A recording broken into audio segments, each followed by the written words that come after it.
Kalau kita bercakap tentang marketing di TikTok, dia ada 3 elemen yang paling utama. 3 benda yang kita kena fokus kalau kita buat marketing di platform TikTok. Pertama adalah content, VTT, every single day yang kita kena publish. Yang kedua adalah kena buat live.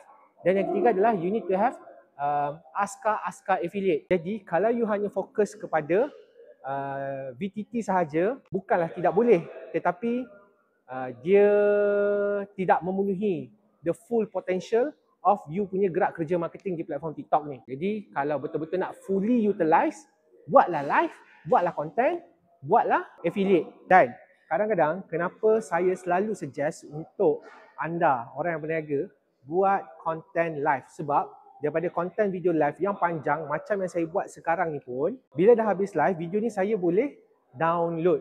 Dan apabila saya download, saya boleh edit, potong part by part. Dan bila saya potong part by part, buat editing, letakkan subtitle, letakkan caption, saya boleh upload semula.